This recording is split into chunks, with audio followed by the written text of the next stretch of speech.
Wow, that's Jordan White at 235 kilometres an hour. It looks such an adrenaline pumping thing. Can't wait to talk to Jordan all about it. We'll talk about the crash a couple of weeks ago, how his testing went last week, and then what his plans are for tomorrow. Let's bring Jordan on. Hey Jordan, how you going? Hi, Bruce. Going good. Ready for tomorrow. I bet. That footage, as I said in the opening, it looks such a an adrenaline thing. You must be really pumping when you do things like that, especially through the chicane like that. Yeah, it's a great experience. I really enjoy it, and yeah, you get a good adrenaline rush when you get things right, and it all pays off. And yeah, it's good fun. All right, we're going to talk more about it in a bit later in the show, but right now I want to go back a bit and I'm going to bring up some pictures of you in the early days, and I want you to tell us what's happening there. What are you doing? What you remember about that picture? Hopefully you do remember them. Let's bring them up. Do you need us to move outside? See, that's me back in around about year three, I would say, maybe a little bit earlier, and at the racing track when I was young. Dad And there this helping him one out. here, your dad, he must be a great encouragement to your career so far and the sport that you love. It looks like he's very much into it, loves it as well, as I know your mum does as well. Yeah, Dad sort of got me into the racing sport, and yeah, used to go to the track with him, and when I was little, and help him out. And these are all from the early club days. Me on the first podium, I think I got ever. That was Very good. actually And giving a speech, yeah, huh? a very long time ago. I think it was the good old. I'd like to thank my mum and my dad, and then running away. Very good. And the next one coming up is, I think you're racing. Let me see. Yeah. Where's this? So that's at Byford motorcycle track, lightweight. Yeah, that was my first event on the 65cc, so first geared bike event. And yeah, Very that's good, eh? actually really. I think I must have been about year three, so 7, 8 years old. Oh, okay. 8 years old. Well done. And of course, more recently in testing just 2 weeks ago, you had that unfortunate crash. Just looking at that footage now. But then you were straight back out. A week later, you were testing. You must be so excited about what's coming up tomorrow. Let's talk about that testing and how that went. So, what's happening So here? You're yeah, just getting on the bike, ready to go out. Tell us a bit about this. this is in the pits. Getting on the bike, I just come in from riding the 600 and going out onto the production 400, and yeah, just riding down the pit lane out into the ramp to the dummy grid onto the track. And this is going out on the 600, Right. as you can So, see, repaired from the crash. yes, doesn't look like a mark on it at all. Yeah, I think weeks straight in the shed with Dad trying to fix it. And then here you're out on testing, and I just love this shot. It's you're so low on the bike and the speed's so high. How quick is it that you're going through that turn? Um, Through the turn, mid corner speed is like 85, and then exit speed increases obviously as you're on the power. And then so you, down the straight here, how fast would that be?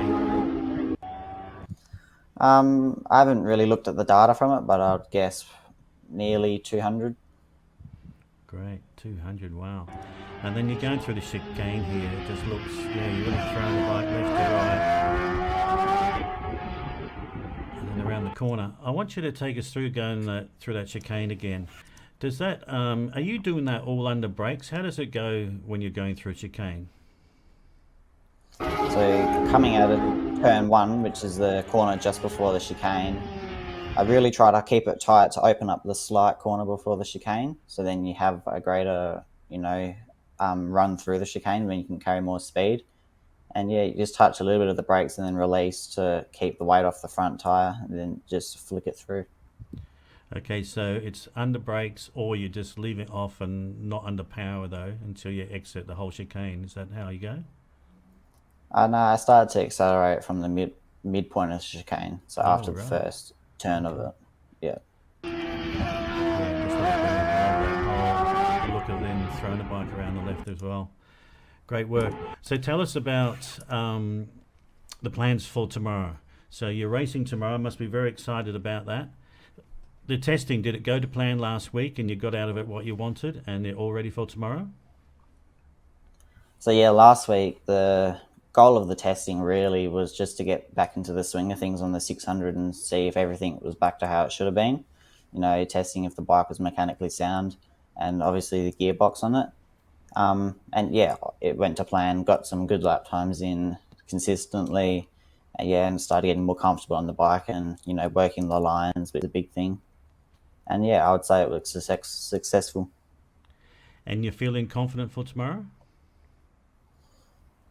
Yeah, I would say I feel confident. A little bit apprehensive with the weather forecast. It's like, I don't want to be too confident because that's when, things don't go to plan. And I'm confident that what is I'll the weather do well. forecast that you're worried about? Currently, it says that it's forecast for thunderstorms on Sunday. Wow, thunderstorms. Okay. And does the racing continue no matter what, or would something stop the racing if it was too much thunderstorms or lightning or something? Yeah, so the only thing that can really stop racing is thunder and lightning, and then if the rain's so heavy that there's visibility issues. Other than that, you just put your wets on and go race. And how do you go? Do you like racing in the wet? Do you prefer it to the dry? Or, I mean, I guess everyone prefers the dry, but how do you perform in the wet? Uh, well, looking back at it, I do alright in the wet. I sort of not as risk taking, obviously, because you just want to get through it and actually take points back. Because that's where a lot of people lose points. Is like, oh, I'll just go faster in the wet than everyone, and then they end up crashing. But yeah, I go well. It's just try to play it safe in the wet, and you know, just bring home some points in the conditions that we've been given. And is there a different strategy when you're racing in the wet?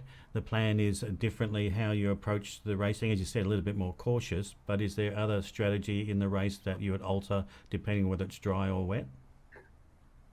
Yeah, so in the race, I don't really mind sitting second or third, fourth on the first couple of laps just to get into it and see where everyone's at. But in the rain, it's actually a big issue is the spray coming off the rear wheel of the bikes in front. So you actually lose visibility and you get drenched as well. So it just makes things annoying. So in the wet, ideally, I'd want to be out the front and then controlling the pace. So I stay dry. Okay, so is that what we expect to see tomorrow? If it's wet, you want to be up the front. If it's dry, you're happy to be 3, 4, something like that. Or when I say happy to be third or fourth, I don't mean finish there, but I mean just the first lap and a half just to settle in.